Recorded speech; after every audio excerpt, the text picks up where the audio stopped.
پردیس میں دیس کے آغاز سے لے کر اب تک بے شمار ایسے دوستوں کی ٹیلی فون کالز اور ای میل موصول ہوئی ہیں جنہوں نے اس بات کی خواہش کا اظہار کیا تھا کہ پردیس میں دیس اس وقت تک نامکمل ہے جب تک اس میں پاکستان کے سیاسی حالات کو موضوع بحث نہ بنایا جائے۔ ان ٹیلی فون کالز کرنے والے اور ای میل بھیجنے والوں میں اکثریت ان محترم المقام احباب کی ہے جو میرے قارئین ہیں، جو مجھے مختلف اخبارات میں رسائل میں پڑھتے رہے ہیں اور پڑھتے آ رہے ہیں۔ ان کی خواہش کا احترام میں بھی کرنا چاہتا تھا، لیکن بعض معاملات وقت کے طالب ہوتے ہیں اور یہ مسئلہ بھی کچھ ایسا تھا جسے وقت کی ضرورت تھی۔ اب وقت نے اس بات کی اجازت دی ہے تو میں اپنی گفتگو کی ابتدا ایک ٹرائی اینگل سے کروں گا۔ ناظرین محترم، یہ ٹرائی اینگل جو ہے اس کے ایک کونے میں مجھے ڈاکٹر ذوالفقار مرزا جو سندھ کے سابق وزیر داخلہ ہے وہ نظر آ رہے ہیں، دوسرے کونے پہ عبد الرحمن ملک ہیں جو نعوذ باللہ من ذالک اپنے آپ کو رحمان ملک کہلوانے پر بضد ہیں، جبکہ تیسرے کونے پر متحدہ قومی موومنٹ وہ نظر آتی ہے، اور ایم کیو ایم اس وقت تک نامکمل ہے جب تک الطاف حسین کو اس میں شامل نہ کیا جائے۔ تو ناظرین، اس سے پہلے کہ میں اپنی گفتگو اس ٹرائی اینگل سے شروع کروں، یہ بات میرے قارئین جانتے ہیں، شاید میرے ناظرین نہ جانتے ہوں کہ اس گفتگو کے بعد میرے خلاف بہت سے فتوے سامنے آئیں گے، بہت سے الزامات ابھر کر سامنے آئیں گے، لیکن میں الزامات لگانے والوں اور فتوے جاری کرنے والوں کو صرف ایک بات بتا دینا چاہتا ہوں کہ نہ تو ان کے فتوے میرے لیے نئے ہیں، نہ ان کے الزامات میرے لیے نئے ہوں گے۔ تو وہ اخبارات اور رسائل میں پڑھنے والے اور مجھے کراچی کے ایک نجی ٹی وی چینل پر دیکھنے والے ناظرین جو ہیں وہ اس بات سے بخوبی آگاہ ہیں کہ جب میں نے احمدیوں کے خلاف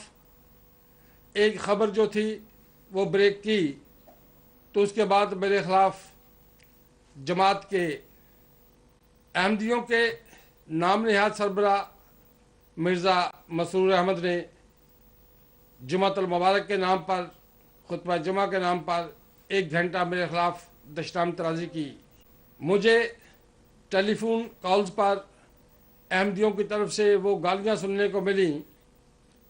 جن کا اظہار کوئی شریف النفس انسان نہیں کر سکتا، اور وہ الفاظ کسی خاندانی آدمی کی زبان سے ادا نہیں ہو سکتے۔ ناظرین، یہی نہیں بلکہ جب میں نے سوئٹزرلینڈ سے اس سٹوری کو بریک کیا جس میں صدر پاکستان آصف علی زرداری نے اپنے خلاف الزامات پر مشتمل جتنے بھی ثبوت تھے ان کو برطانوی ہائی کمشنر واجد شمس الحسن کے ذریعے وہاں سے غائب کروانے کی کوشش کی، تو اس ڈکیتی کا میں عینی شاہد بنا، اس کو میں نے ریکارڈ کیا، اور اس کے بعد لالچ کے بعد، دھمکیوں کے بعد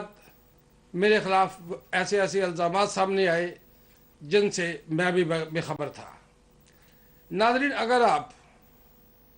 گوگل پہ جا کر ڈاکٹر جاوید کنول پہ سرچ کریں تو شاید اس خاتون کا خط بھی آپ کی نظر سے گزرے گا جس نے میرے ساتھ اپنے جنسی تعلقات کا الزام عائد کرتے ہوئے میرے جسم کے مخصوص حصوں پر کچھ نشانات جو ہے ان کو بطور ثبوت پیش کیا ہے۔ میں رب کائنات کے حضور سربسجود ہوں، یہ اس کی ذات کی عظمت کا صدقہ ہے، یہ رحمت ہے نالان مبارک کے طفیل کہ ان ثبوتوں میں سے کوئی ثبوت بھی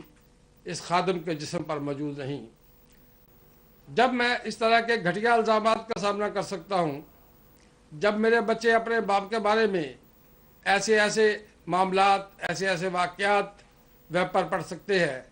جن کو پڑھ کر کسی بھی صاحب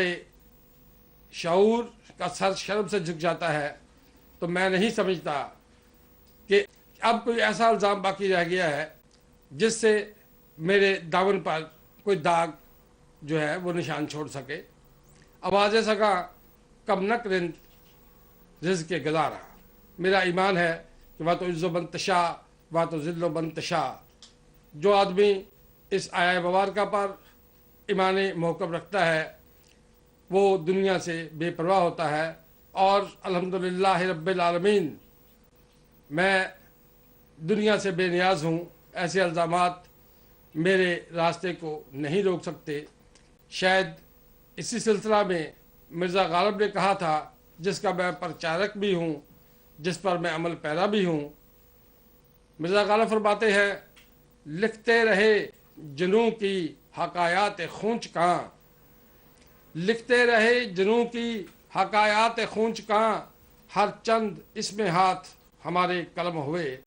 تو ناظرین، ہاتھ قلم کرنے کی کوششیں تو 100 بار کی گئیں،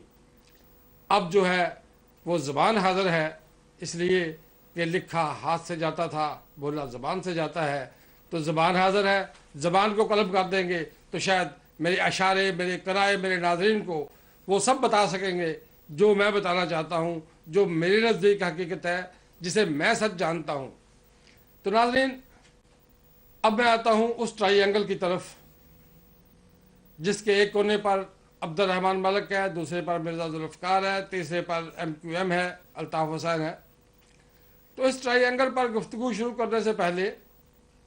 میں سب سے پہلے ذکر کروں گا عبد الرحمن ملک کا، جسے اس کی زبان میں رحمان ملک کہا جاتا ہے۔ ناظرین، میں